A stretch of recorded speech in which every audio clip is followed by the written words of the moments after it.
السلام علیکم ورحمۃ اللہ وبرکاتہ۔ وعلیکم السلام ورحمۃ اللہ۔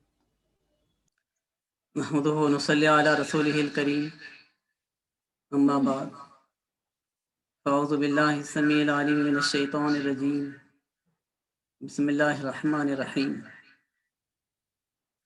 رضی اللہ عنہم ورضوا عنہ، وقال تعالی محمد رسول اللہ والذین معہ اشداء علی الکفار رحماء بینہم تراہم رکعا سجدا یبتغون فضلا من اللہ ورضوانا سیماہم فی وجوہہم من اثر السجود ذالک مثلہم فی التوراۃ ومثلہم فی الانجیل کزرع اخرج شطأہ فآزرہ فاستغلظ فاستوى علی سوقہ یعجب الزراع لیغیظ بہم الکفار وعد اللہ الذین آمنوا وعملوا الصالحات منہم مغفرۃ واجرا عظیما۔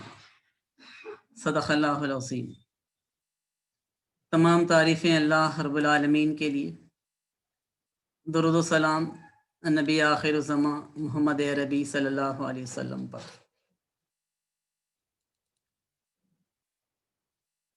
محترم سامعین، قرآن حکیم کی جس پہلے آیت کے ٹکڑے کی میں نے آپ کے سامنے تلاوت کی، اس میں اللہ رب العالمین کا ارشاد ہے صحابہ کرام کے بارے میں کہ اللہ ان سے راضی ہوا اور وہ اللہ سے راضی ہوئے۔ ایک بہت بڑی بشارت صحابہ کے بارے میں اس آیت کے اس ٹکڑے میں دی گئی ہے۔ اور دوسری آیت جو میں نے آپ کے سامنے تلاوت کی، اس میں یہ بات بتلائی گئی کہ محمد صلی اللہ علیہ وسلم اللہ کے رسول ہیں، ان کے ساتھی اہل کفر کے بالمقابل شدید ہوا کرتے ہیں، آپس میں بڑے نرم ہوا کرتے ہیں۔ تم انہیں دیکھو گے تو رکوع اور سجدوں کے نشانات ان کے چہروں پر پاؤ گے، اللہ کے فضل کو تلاش کرتے ہیں وہ دکھائی دیں گے، چہرے پہچانے جاتے ہیں ان کے سجدوں کی وجہ سے۔ ان کی مثال تورات میں بھی بیان کی گئی ہے، انجیل میں بھی ان کا ذکر کیا گیا ہے۔ اس کی مثال ایسی ہے جیسی کہ ایک شاندار کھیتی کے دیکھنے والے کو بڑی شاندار لگا کرتی ہے، اور کفار اس کو دیکھ کر بے چین ہوتے ہیں، پریشان ہوتے ہیں۔ اللہ کا وعدہ ہے ان لوگوں سے جو ایمان لائے اور جنہوں نے عمل صالح کی روش کو اختیار کیا کہ ان کی مغفرت کی جائے گی اور انہیں اجر عظیم سے نوازا جائے گا۔ صحابہ کرام کی تعریف قرآن حکیم نے ان دونوں مقامات پر کی ہے۔ اللہ کے رسول نے یہ بات بتلائی کہ اصحابی کا نجوم ان اقتدیتم ان اہتدیتم او کما قال علیہ الصلوۃ والسلام، میرے صحابہ ستاروں کی مانند ہیں، ان میں سے تم جس کی بھی پیروی کرو گے، جس کی بھی تم اقتداء کرو گے، جس کو بھی تم فالو کرو گے، تم راہ ہدایت کو پا جاؤ گے۔ تو اس کا مطلب یہ ہے کہ صحابہ کرام کے بارے میں قرآن کی بھی گواہی موجود ہے، نبی اکرم صلی اللہ علیہ وسلم کا فرمان بھی موجود ہے۔ تو اس لحاظ سے سارے ہی صحابہ ہمارے لیے بہت قابل احترام ہیں۔ ہمارے اصحاب علم نے اس بنیاد پر یہ بات بتلائی کہ دنیا میں سب سے بلند مقام انبیاء علیہ السلام کا ہے۔ کوئی غیر نبی چاہے وہ کتنے ہی بلند مرتبے کے حامل ہوں، وہ کسی نبی کے برابر نہیں ہو سکتے۔ انبیاء کے بعد صحابہ کرام کا سب سے بلند مقام ہے، اور کوئی غیر صحابی، بڑی سے بڑی شخصیت، بڑی سے بڑی پرسنالٹی، وہ کسی صحابی کے برابر نہیں ہو سکتے۔ تو صحابہ کرام کا جو مقام ہے وہ انبیاء علیہ السلام کے بعد سب سے بلند ہے۔ پھر صحابہ کرام میں بھی خلفائے راشدین کا مقام سب سے بلند ہے، اور پھر عشر مبشرہ کے یہ باقی 6 صحابہ ہیں۔ عشر مبشرہ کا مطلب یہ ہے کہ 10 وہ صحابہ جنہیں دنیا میں اللہ نے جنت کی خوشخبری دی تھی۔